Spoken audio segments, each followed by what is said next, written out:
Assalamualaikum warahmatullahi wabarakatuh. Pada kesempatan kali ini kita akan mempelajari materi bab 2 dengan judul Indahnya Kehidupan Bermakna. Perkenalkan, kami dari kelompok Alif yang terdiri dari beberapa anggota yang siap berbagi dan belajar bersama hari ini.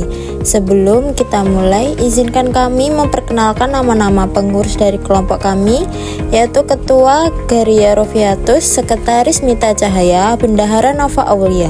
Dan tentu saja kami juga didukung oleh anggota-anggota lain yang turut mendukung kelancaran pembuatan materi ini, yaitu Laura Vivi, Febrianti Ayu, Khairunisa Cinta, Oktavia Widiana, dan Narita Sani.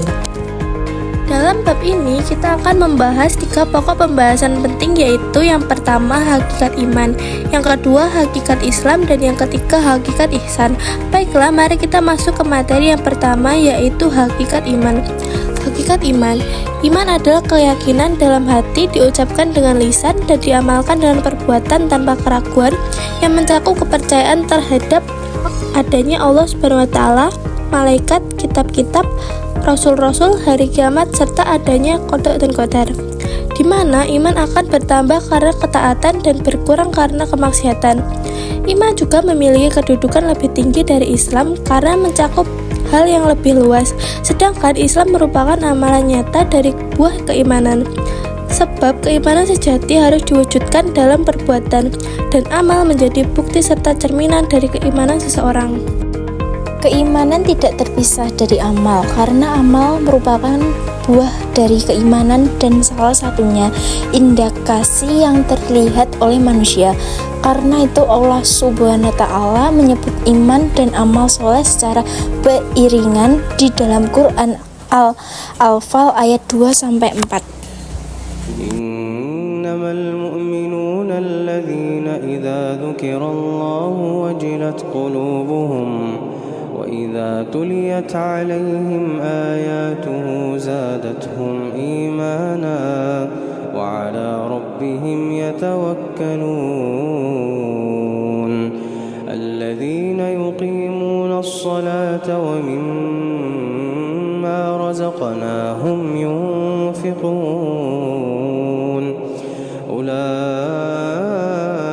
humul mu'minuna haqqan lahum darajatun 'inda rabbihim wa maghfiratun wa rizqun karim.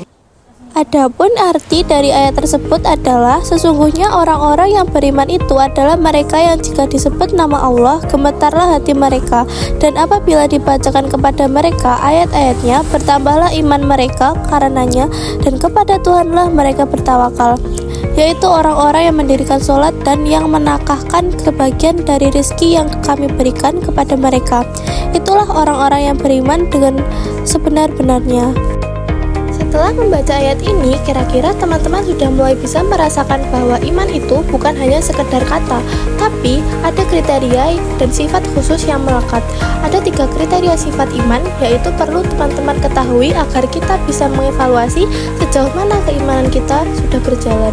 Nah, kriteria sifatnya adalah mempunyai 3 kriteria sifat, yaitu yang pertama, iman bersifat abstrak, artinya tidak dapat diukur kadar keimanan seseorang karena berada dalam hati hanya Allah yang maha mengetahui.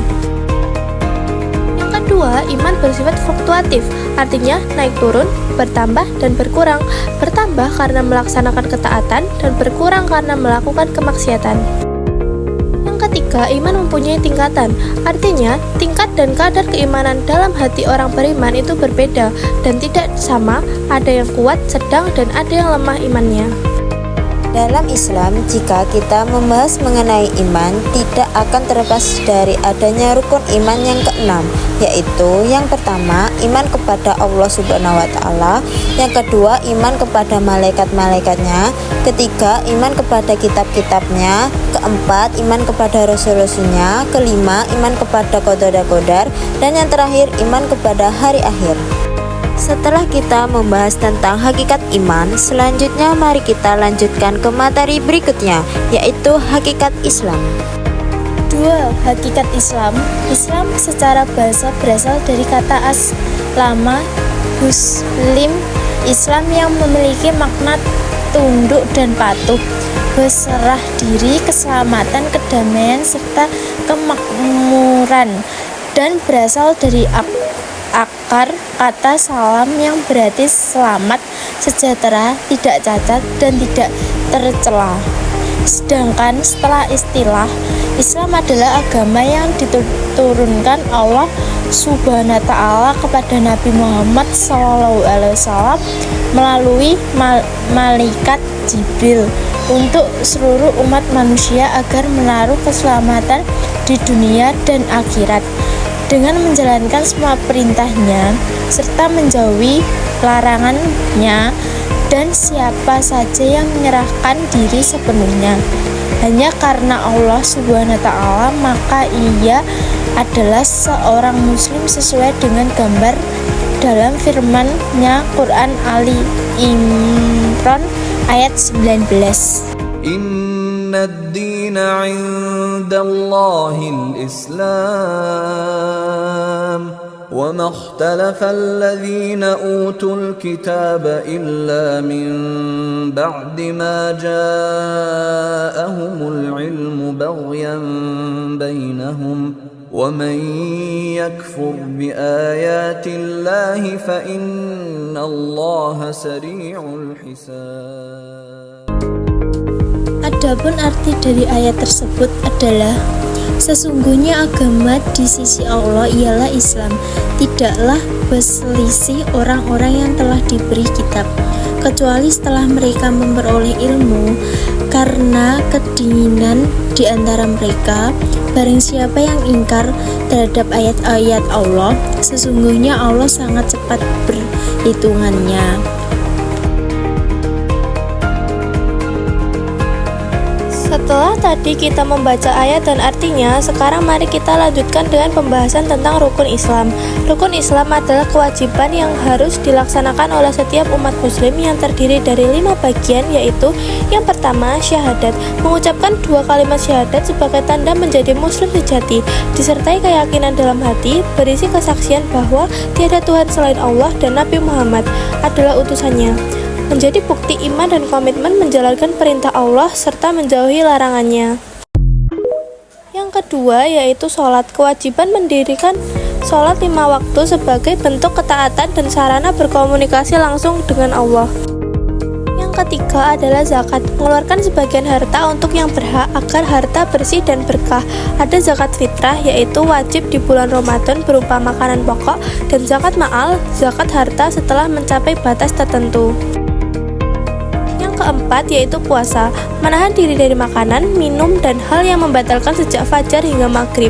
Dilaksanakan penuh di bulan Ramadan untuk mendekatkan diri kepada Allah dan mencapai ketakwaan. Ada keringanan bagi yang sakit atau berpergian. Yang kelima yaitu yang terakhir adalah haji, melaksanakan ibadah haji ke Baitullah bagi yang mampu secara fisik, mental, dan finansial. Setelah kita membahas hakikat iman dan hakikat Islam, kini kita akan melanjutkan ke pembahasan berikutnya, yaitu hakikat ihsan. Hakikat ihsan berasal dari kata aksan yusin ihsan yang berarti membuat sesuatu menjadi lebih baik atau membuat kebaikan. Secara istilah, ihsan adalah kesadaran mendalam bahwa Allah Subhanahu wa Ta'ala selalu hadir dan mengawasi dimanapun manusia berada. Karena itu, manusia harus berbuat sebaik mungkin dengan penuh tanggung jawab, bukan setengah-setengah. Orang yang membuat ihsan disebut muhsin, yaitu orang yang membuat baik dan sikap dan perilaku sesuai akidah serta isyarat Islam. Ihsan juga merupakan bagian dari akhlak mulia atau akhlakul karimah. Dalil mengenai ihsan dari hadis adalah potongan hadis Jibril yang sangat terkenal dan panjang, seperti yang diriwayatkan oleh Umar bin Khattab ketika Nabi ditanya mengenai ihsan oleh malaikat Jibril, dan Nabi menjawab, "Anta budullaha ka'annaka tarhu fa in lam takun tarahu fa innahu yarak." Hendaklah engkau beribadah kepada Allah seolah-olah engkau melihatnya, tapi jika engkau tidak melihatnya, maka sesungguhnya Allah melihatmu. Ihsan berbagi menjadi 2 macam, yaitu Ihsan dalam beribadah kepada Allah, melaksanakan ibadah dengan sepenuh hati seakan-akan melihat Allah. Jika tidak mampu membayangkan melihatnya, tetap yakin bahwa Allah selalu melihat kita. Yang kedua, ihsan kepada semua pemberian Allah, bersikap baik dan bijak dan memanfaatkan semua nikmat yang Allah berikan, termasuk kepada sesama manusia, hewan dan alam, menggunanya untuk kebaikan bukan kerusakan. Nah, yang keempat, hubungan iman, Islam, dan ihsan. Iman, Islam, dan ihsan adalah tiga hal yang tidak bisa dipisahkan dalam kehidupan seorang muslim. Iman menjadi pondasi utama, ibarat dasar sebuah bangunan. Jika iman kuat, maka bangunan Islam di atasnya akan berdiri kokoh. Sebaliknya, jika iman lemah, maka praktik keislaman seorang juga mudah goyah. Misalnya sholat ditunda-tunda, zakat tidak ditunaikan, atau puasa ditinggalkan dengan alasan yang ringan. Dengan demikian iman adalah pondasi, Islam adalah pelaksanaan, dan ihsan adalah penyempurnaan yang mengantarkan manusia menuju derajat yang mulia di sisi Allah. Yang kelima, urgensi iman, Islam, dan ihsan dalam membentuk karakter manusia. Manusia terdiri dari jasad, hati, roh, dan rasa. Semua unsur ini harus diarahkan sesuai kehendak Allah Subhanahu wa Ta'ala, agar hati nurani selalu dekat dengannya. Dengan menjalankan iman, Islam, dan ihsan, manusia bisa membentuk karakter yang baik serta menghilangkan sifat-sifat buruk. Inilah jalan untuk menuju ihsan kamil atau manusia yang sempurna. Selain itu, dalam membentuk karakter manusia yang beriman, berislam, dan berihsan, terdapat 6 karakter inti atau makom yang perlu ditanamkan sebagai berikut. Yang pertama, taubat, berjanji tidak mengulangi kesalahan dan maksiat.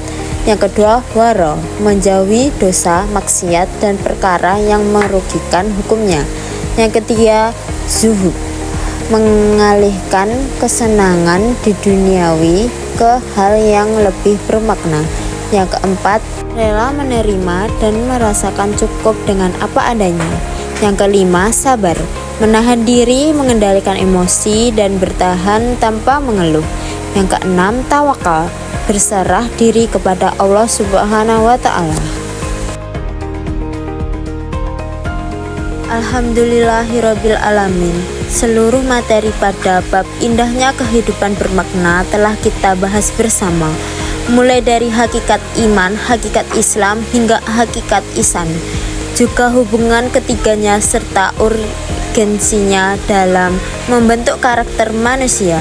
Tidak lupa kita juga mempelajari 6 karakter inti atau makom yang seharusnya dimiliki oleh setiap muslim.